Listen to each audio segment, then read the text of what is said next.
Olá, amigos, bem-vindos ao HQ Além dos Balões. No programa de hoje, nós vamos falar sobre a obra Tragédia na Rua da Praia. E também mais um resgate histórico lá do HQ Além dos Balões, primeira fase, visitando o estúdio Banda Desenhada. Confira! Muito bem, então esta aqui é a obra Tragédia na Rua da Praia, escrita pelo Rafael Guimarães e desenhada pelo Edgar Vasquez. E do que se trata essa obra? Bom, primeiro, essa obra é uma adaptação do livro que o Rafael Guimarães escreveu em 2005. Esta daqui é a segunda edição, as duas edições pela editora Libretos. Então, nesta segunda edição, a primeira saiu em 2011. Nas duas edições, texto, logicamente, veio do Rafael Guimarães e a adaptação para os quadrinhos feita pelo Edgar Vasquez. Isso mesmo, o pai do Rango e tantos outros personagens e histórias aí do quadrinho nacional. Muito bem. Então, Tragédia na Rua da Praia é um relato verídico de um fato que aconteceu em 2011. Aonde? Na Rua da Praia, lá em Porto Alegre. E o que aconteceu? Bom, 4 cidadãos cometeram um crime.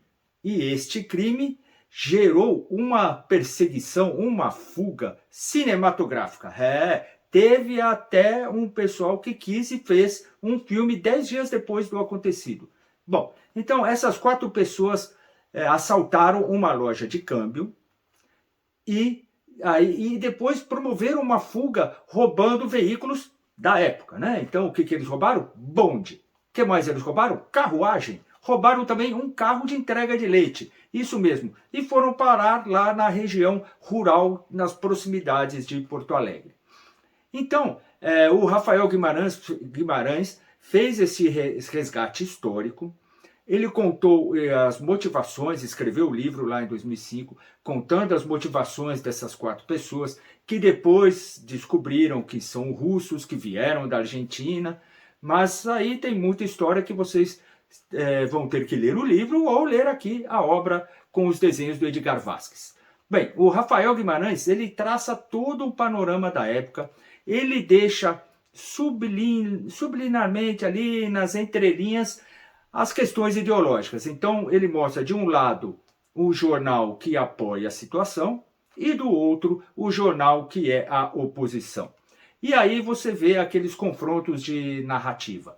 Bem, enfim, alguns repórteres, além da polícia, eles foram atrás para descobrir quem eram essas 4 pessoas, qual a motivação. Descobriu-se depois que eram anarquistas. Bem, a história faz um relato bem bacana do que era a cidade de Porto Alegre naquela época, das motivações desses 4 personagens, do que aconteceu, como foi a investigação, como era a imprensa, como a imprensa corria atrás dos fatos. Então, tem toda essa investigação. O clima é muito bem representado aqui nos desenhos e no traço do Edgar Vasquez. Então, vocês vão ver que o Edgar Vasquez, ele usa uma técnica de narrativa e de traços e de desenhos muito interessante. Quando ele quer mostrar as paisagens ou o ambiente mais escuro, ele usa uma técnica com um traço bem denso, parece, sabe, crayon, ele parece que ele faz até em cima de fotos o desenho, então fica um desenho bem realista, porém não muito, assim, um pouco desfocado. Quando ele trata dos personagens e quer mostrar as expressões, aí ele usa um traço mais limpo. Você vê que aí ele já não usa tanto background de cenário, ele já faz um trabalho bem legal mesclando isso, e a narrativa dele é dinâmica. Nas páginas em que nós vemos a perseguição, que o Rafael Guimarães contou muito bem como foi, ele fez essa investigação, é muito rápido, parece realmente um filme, é perseguição, é pancadaria, é bagunça, é policial correndo atrás e não encontrando nada. A gente até vê que os bandidos, assim, mas os 4 assaltantes, eles usam arma de fogo.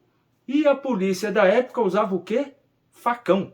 É, isso mesmo. Então nós vamos ver aí toda a reconstrução dos cenários, da cidade, do linguajar do povo ali da região, e a história vai se desenvolvendo. Então os repórteres, eles trazem para nós as informações. O Edgar Vasquez, ele não trabalha com enquadramento igual para todas as páginas, cada página tem seu enquadramento, até splash pages, que são aquelas páginas de quadro único, inclusive na que vai mostrar o que acontece com os 4, eu não vou falar, mas fica meio óbvio porque a capa já entrega. Né? Não vou mostrar aí nos inserts a capa não.